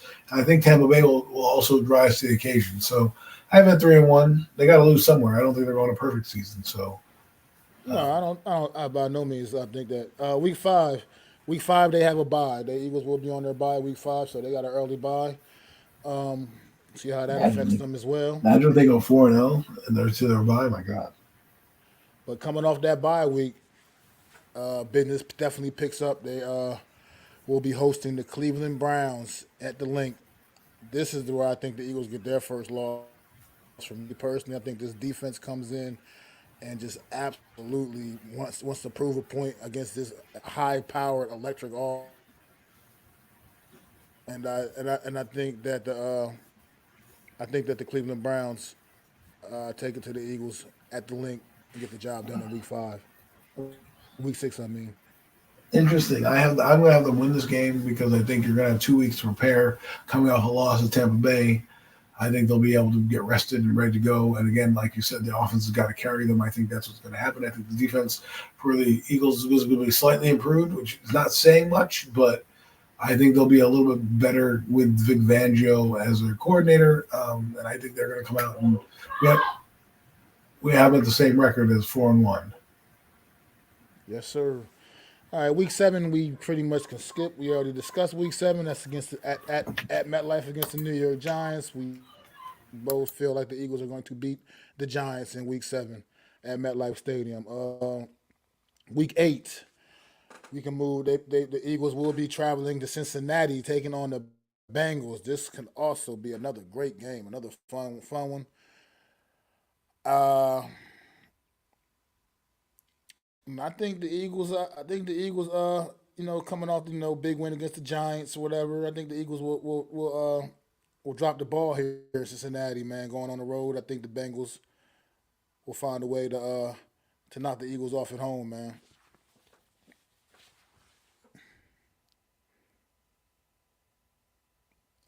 Guess Adam stepped away for a minute. So yeah, I do have the Eagles losing to Cincinnati here, especially at this stage of the season. Cincinnati, if they're healthy, fully healthy, their weapons, I think what they bring to the table offensively, I understand what the Eagles have offensively as well. But I think the difference in this, the key in this game is going to be the defense. Cincinnati's defense, to me, could be potentially a little bit better, and I believe that's going to be the difference in this game, where I think the Bengals get the job done. How you feel about I'm it? Cincinnati, huh? I think Cincinnati is. I'm going to say they're going to be Super Bowl bound, so I wouldn't be surprised if they win this game. So I think the Eagles will drop another game. I think they'll go. What are we at? Week 6. I think they're going to be four and Week eight. two. Well, Week this will 8. be week 8. Sorry.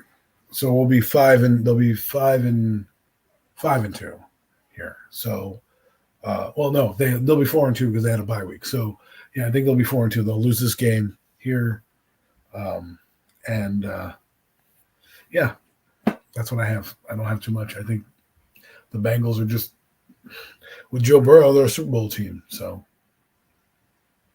Yeah, we got the same record right now. We're evened up with the same record, I believe. 5-2, I think. you have two Week losses. 9. Yeah, I got 2 losses. So week 9, Sunday night football. Eagles back on prime time. They will be hosting the Jacksonville Jaguars. I think Ooh, they get their mojo back. I think they get their mojo back yep, against the Jags, man. yeah. And I think they So do go I. out there and take the Jaguars apart on It's Sunday going to night be in all football. black uniforms. They're going to be in their all black uniforms, I'm sure it prime will be. time. It's going to be the Jaguars again. I just think they're going to, like you said, after losing to Cincinnati, um, and I think they're losing to Cincinnati. I think they're gonna rise up and say we are the Eagles. We're gonna beat this Jacksonville team, and I think they'll put on a show for their team. I think Jacksonville doesn't have. See, the thing is this: if you get into shootouts with the Eagles, you have to be able to match them band for band with the team, right? It's hard to defend the Eagles because they have three good skill position players, not to mention another receiver that's coming in. Then they have a back in Barkley that kind of exposes everybody, and he's going to be the difference maker. I'm telling you right now, Saquon Barkley is putting the Eagles' offense over the top because you cannot double team anybody because you have to keep a guy on as a spy for both the quarterback and now the running back. Like, holy shit, what am I going to do? So that's where I'm going with that. I think they're going to win that game. Let's. I got them winning. So what do we have? Five and Yeah. 5-2, That should be 6-2, right? That was week 6-2. Yes, 6-2. Sorry, we're at week 9. 6-2. Yeah, well, that was week. So now we got the week 10. We got the Eagles traveling down to Dallas. Their first matchup with the Cowboys, week 10. This could be I a think big they'll one to split. see who maybe takes that momentum in the division. In the division race, which I think most can believe is going to be mostly between the Eagles and Cowboys, most likely. But we'll see. You never know what can happen. But this will be a big one down in Dallas. Whew, I think the Cowboys get the first one at home, man. Yes, I do too. I think it's going to be 6-3 for the Eagles, after this one, just because I think they're going to split. Doesn't mean they won't end up winning the division, but I just think they're going to split. So, Yeah, I think and the this is Cowboys get this first one at home. So week 11, they take on Thursday, short week actually. Week 11, they're going to be on a short week, Thursday night football against the Washington Commanders. they're going to beat Big them. division matchup. I think on a short week, I think the better team. I feel like on short weeks like this, the better you just go with the better team in most cases, and I think that usually how it works out. And I think the Eagles are just a football team. Commanders, I think they're definitely rolling in the right direction, but they're still not quite there yet with the Eagles. Yeah. I don't believe.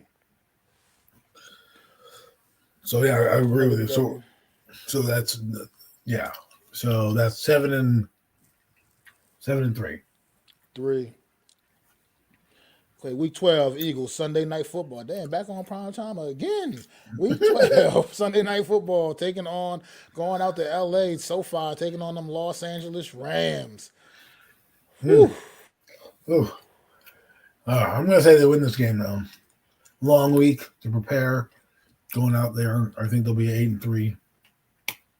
I think this one Beating has the potential Rams. shootout written all over it as well. It's gonna be Another fun. potential, Fun. yeah, another high scoring affair here. I think the Eagles actually get the job done here. I think they edge them out a little bit out there at home. I just think they're just a slightly better. I think they're the better team overall. Even though the Rams have some legitimate weapons, we were just talking about the Rams a little while ago that they're going to probably be in. They could potentially be in the mix out there in that division. But I think the Eagles edge them out at home, uh, out there in SoFi Yeah. in week 12. Oh, so what's week 13? Traveling down the turnpike to Baltimore, taking on them Ravens. Ooh. Ooh. I have my loss. Here's I got them losing because I think the Ravens will be doing well is running that football is what the Eagles defensively do the worst, which is stopping the run. I think the Ravens will take it to them. I mean, I know the Eagles got big boys up front there, but until they prove that they can be a legitimate run stuffing football team, the Baltimore Ravens are going to run the football right at their ass, and I Yes, they think will. that the Ravens are going to get the job done So against the that's Philadelphia 7-4. Eagles because their ability to run the football. Right? 7-4 or All right, week 8-4? 14. I think I might be one ahead. I think I got one more win than you, extra win than you. Yeah, I got one. I think one more win because we Okay. didn't So agree on you're the last 8-3. one. Yeah. Yes. So Well, then the I have more Ravens was wins than now was the you. fourth one. The Ravens was the fourth loss. I just gave them their fourth loss. The Ravens is their fourth That's loss. how many wins do you have for them? Let me see. Let's go back. 1, 2, 3, 4, 5, 6, 7, 8. I got eight wins for them. So you're 8-4. I'm 8-4 as well. No, Oh, we all got this. Okay, we must have. Oh, we must disagree on another game too. Then I guess. because I said they're gonna Okay, because so week 14, we're gonna absolutely agree on this one, and it's gonna be a win for the Eagles. They played the Panthers, hosting the Panthers at the link. oh yeah, I think win I number think we 10. both can agree that they're going to beat the hell out of the Eagles. Win number 10. I mean, out of the Panthers. I mean, all right, week 15, they will be hosting in-state rival Pittsburgh Steelers at the link in week 15. I think they're gonna win this game, so I'm gonna give them 11. 11-4. I agree with you. I think they're going to be a little too much for the Steelers. All right, week 16 at the Commanders. Win. That's 12. Yep, got them down for a W there too. Now here's where business picks up. Week 17. This could be an absolute showdown game for NFC East supremacy. The Philadelphia Eagles hosting the Dallas The Dallas Cowboys. Cowboys. in week 17, a big week 17 matchup. You almost wonder why they didn't flip flop this and have the Eagles and the Cowboys play week 18, and they could have been maybe for all the marbles, Right. man. But Well, that'll nonetheless, make week 17, well. we're getting the Cowboys Eagles. Watch. What week 18 for the Cowboys be? Cowboys Washington. So it's gonna be Giants Eagles last game of the year. Washington Dallas the end of the year. I think the Eagles are gonna win this game.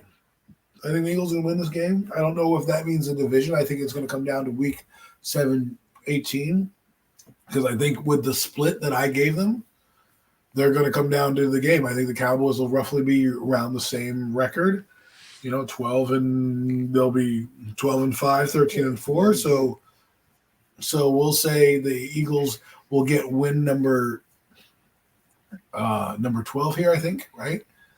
And then Yep.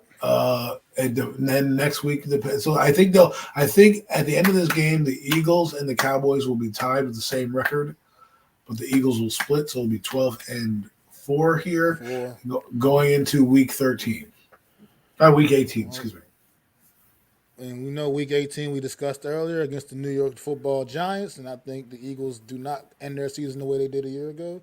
Like we already mentioned, I think they go out and beat the Giants in week 18 as well, which would have the Eagles finishing 13 and 4 by my And I think that calculations. 13 and 4, I have them as well, but I think the Cowboys finish at 12 and 5 with an upset coming from by the Commanders at the end of their season, because they'll just be the Cowboys will do that. They'll think the Commanders will be a dog walk, and we know how the Cowboys do sometimes. They like to limp into the playoffs, and Mac says the Cowboys have a letdown game. I think this for all the marbles with the NFC East on the line, although you're already in the playoffs, doesn't really matter per se if you're win the division or not. You're still in the playoffs, and depending on what the seeding will be, you might, you could get in, right? Let's say the rest of their starters. Let's say they don't. I think the Cowboys are going to be 12 and 5 and just be out there. But the Eagles will be 13 and 4. I can't believe we have the same record for the Eagles, even though the games might be different, like the win and losses, like the games that we pick to win and lose, but the record ends up being the same, 13 and 4, which is 13 and 4. 2 games Tremendous better than records. they were last year. Yeah, Wow. it's a great record. I think this team is going to be legit, though. They already were a good team, and they found a way to yet still get better. So, we don't have the Yeah. full Commanders Cowboys schedules, unfortunately, so we can't really go in depth over them. But we can talk about a few, and we We, know some of the matchups regardless, and we can talk about a few matchups. And one I wanted to talk about, I've been kind of excited to talk about this one. It's not a division matchup, but it involves Washington, the Washington Commanders. They do have the Chicago Bears on their schedule, man. The Washington Commanders. We take the yes. Chicago No. Bears. You're gonna get a showdown between the number 1, number 2 overall pick, Jaden Daniels, Caleb Williams. Caleb Williams. I'm sorry, Caleb Williams. I'm so bad with names, but we'll get a showdown game. How you feel about a matchup? I don't know when they're gonna play. Hope it's kind of early in the season and injuries won't be a factor.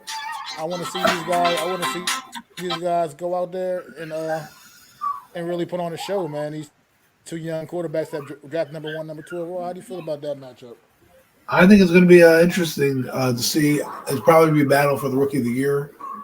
Uh, those two are probably going to be fighting for it, and it'll be fun to watch. I'm sure the franchise will be going in different directions. One's more ready to go to the playoffs than the other. That would be Chicago. I'm not saying they're going to go to the playoffs. That's not what I'm saying. I'm just saying if you look at the roster that Chicago's built, their defense is pretty good. Their offensive skill position players have Keenan Allen, Roman Lindsay, DJ Moore, Caleb Williams, not to mention the running back that they have in their room, and then their decent offensive line. You could be seeing a team that could be fighting for it. It'll be box office. I'll definitely, hopefully, it'll be on TV somewhere. Maybe it'll get flexed down. That's a game that, even though they're two bad teams, I wouldn't mind them flexing later on in the year so we can see 2 new quarterbacks play. So we'll see what happens.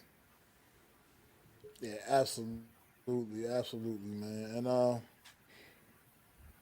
the Dallas Cowboys, man, Detroit Lions. That I don't know when they're going to be locking horns, but they're definitely going to be locking horns as Ooh, well this season, man. that's going to be a prime Another timer. game that has that they need to have that game in prime time. You have I absolutely absolutely agree. That should be another exciting game on the schedule for the Dallas Cowboys. Like I said, don't know when that game's taking place yet, obviously, because I don't have their schedule, but that should be definitely a fun one as well to check out, man, for sure. I Detroit's think, definitely one of those teams that's big time rising right now, big time. but now you're talking about getting into the details of the schedule and conference now, right? You also have to have a better record than the Lions at the end of the day, right? Because think about it as this, right? I know people don't want to talk about the home field advantage and all that shit, but it matters. Record matters. You want to be a top seed. You want to have home field advantage. You know, you want to, and God forbid you win. Let's say the Cowboys, hypothetically speaking, are number 2, right? And we'll just say for argument's sake, the 49ers are 1, right? It's hypothetical. And they go in there, and Detroit's number 4. They're the 4 wild card team. You know, they won the division, but they don't have the better record. And somehow the Cowboys and Detroit play for the NFC Championship game. Wouldn't you want that home field advantage? You know, we beat them in the regular season, so now we have a chance to beat them again at home. I'm not saying it's going to matter. All I'm saying is, as a mindset of a team, you'd rather be at home than away. So it's going to be a big game for not only the division, you know, again, common opponent, or, you know, whatever, you know, NC record is. Because again, if you tie with the Eagles and you have the same division record, they're going to go to conference record. And this is a game where you lose to Detroit and they beat Chicago, and that ups their conference record, or whoever they play, Green Bay, then, you know, you lose the division that way. So I'm just saying it's going to be a great game. I can't wait to see it. And that's about it. Let's stick with the Cowboys here, man. They got a couple of interesting games on their schedule, man. All right, big in-state rivalry game with the Houston against the Houston Texans as well. They'll be hosting the Houston Texans at some point this season, man. C.J. Stroud coming off the tremendous rookie Prime time that campaign. Put all their games on prime All time. the Cowboys games. Can't prime time all the Cowboys games, damn it. But that could be another potential absolute. Fine, 425. I mean, I know there are separate conferences, so it won't be any real. There's never going to be any real playoff implications when these two play. But I mean, Houston Texans now with C.J. Stroud at quarterback, man, they could become a legit in-state rivalry with the Dallas Cowboys the once every 4 years that they get to play. Or in this case, this is the extra game for the Cowboys this season, with the 17th game. So Exactly. Well, guess what?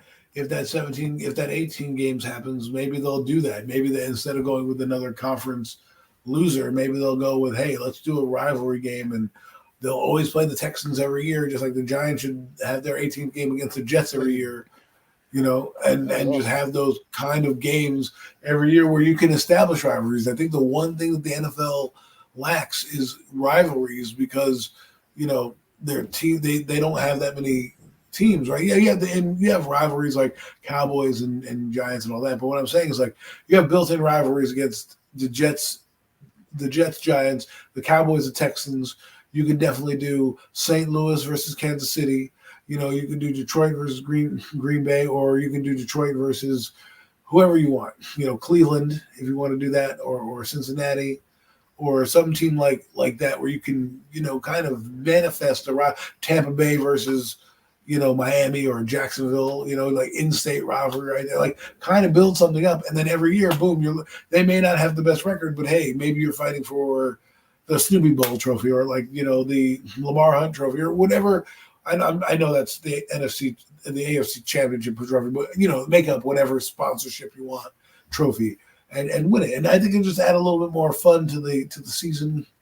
You know, obviously it has betting odds, but if they're going to go to 18 games, that's what I suggest they do, is try to make it that every year these teams play, and you can build a rivalry. And then if you want, you can always make the last 2 games, if you have to, the interchangeable game. Like, you know, if they happen to play the NFC East, the AFC South that year, you can change the 18th game to something else, right? Because they're already playing each other that year. So I think it'll have great implications if you did that, you know. So be fun, NFL, be fun. And I wouldn't be surprised if they build an expansion team in the next couple of years. And obviously, we know the Cowboys will be. We do know the one thing for sure in the Cowboys schedule, they're starting the season off on the road at Cleveland. Whew. That could that's a big one, big way to kick the season off, and it's a great tone setting game for the Cowboys potentially if they can go out there and get a W week one on the road against the Cleveland Browns, as we know what they bring to the table, especially defensively, You know and what's going to that'll happen? be a big time matchup for the Dallas The Giants are Cowboys. going to be like first place in first place, like the week 1 or week 2 or something like that, because the Cowboys and they split. And everyone's like, yeah, yeah, yeah. Then we hit week 3 and beyond, and it's like we're looking at the Cowboys and Eagles, and we're going down the elevator. So, oh man, it's gonna be it's gonna be fun. I'm gonna enjoy it as a football fan this season. Whether or not the Giants do well, I don't believe my max is 7 wins, regardless of I picked them for 5. I don't think they're winning more than 7. They just the competition is the people talk about strength of schedule. Last year, it came into play. It did, as well as injuries and depth. So I don't want to hear the bullshit about it's not going to come into play. It will. I mean, there you have it, man. I mean, I wish we could have brought you a little more in depth with the Cowboys Commander schedule. Unfortunately, like I said, the leaks didn't seem to come out for those guys like the Giants and the Eagles did. But at the end of the day, we know who their opponents are, and we talked about a couple of the little other games that stood out on their schedules for me, at least anyway. We kind of There'll were be some too fun. giant heavy here, but that's all right. I mean, it is what we did. We took the time with a little bit more with the Giants. We did cruise through the Eagles a lot faster. But at the end of the day, that's what we know. We're giant guys, and I know you might take some of the things I said, especially earlier, if anybody was here earlier. But like I said, I'm not here to give you the fluff, man. Like I said, if you want that, you're listening to the wrong. You're on the wrong channel, Exactly. listening to the wrong show, man. Look, I love the New York Giants. Nobody, I want to see this team succeed, but just based off of what I know from my football intelligence, come on, man. It is what it is. Right now, in the month of May, the New York Giants have a lot of work to do to keep up with the rest of the teams in their division. In the That's conference. a fact. In the conference as well, but that's a fact. And that's just what it is. I mean, whether you want to hear it or don't want to hear it, it's the truth. Okay? It's the Truth truth. hurts. And that's just being brutally honest, man. All these fairy tale records, double digit wins and all this craziness. I hope that happens, but I can't predict it to happen. Not right now. I It also hope just to win the can't. lottery, Mac, but Yeah, that just. I mean, sure, anything can happen. Football is seen some weird things in the football, man. But if we're expecting some kind of turnaround, like Daniel Jones is still the quarterback. That's enough said. That's enough said. and You on that know, note, I mean, I don't know. I don't know if you got some final words you want to say out of we can get ready to wrap things up, listen, man. you said it best, man. I'm you hope for the best, but the worst might be coming, right? So reality is teams probably not winning more than 7 games. Not going to be too much better than they were last year. I don't think they did that much to get better. I think you lost McKinney, replaced him with Newman. Experience matters. So we'll see. Should be fun to watch. Absolutely. And we'll revisit this show, later on in the year and see, hey, on May 15th, let's say in December, and the Giants could be doing what they're doing, or maybe they're going to be just as bad. We'll be like, hey, we predicted this, or man, we were completely wrong in May. So Definitely appreciate everybody tuning in who came through, hung in the chat, man. Yep, you guys have been great. I don't know exactly when me and Adam will be back. It'll probably be might not probably won't be till sometime in June. Get some of the off season stuff going a little more underway, OTAs and things of that sort. you might do a We got trivia or some something time just in to, June. you know, Yeah, come back with some updates and stuff. But just some fun but facts. it's we'll get back consistent every Wednesday pretty soon. Like I said, by the time we get to like July and stuff, we'll pretty much probably be hitting it every week by then again. So just hang in there with us. We'll be back in a few weeks or so. Hopefully, we'll see y'all again. And definitely want to appreciate y'all. Y'all make sure y'all stop by my channel, Adam's channel, Hardcore and Sports Network, and make sure y'all hit them subscribe buttons, hit them like, the thumbs up. all the good stuff, all the things that help the channels grow. Definitely appreciate y'all support, man.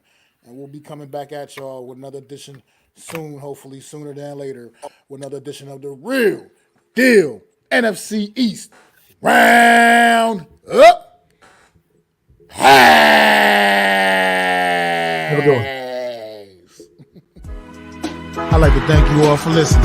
If you was feeling this, please take time to subscribe and smack them likes. Feel free to drop a comment and let me know what you think. Don't forget to ring that bell so you know when I'm dropping new content. It's your boy, MacDaGiantsFan. You can find me on Twitter, YouTube, and Facebook at MacDaGiantsFan. That's MacDa Giants Fan.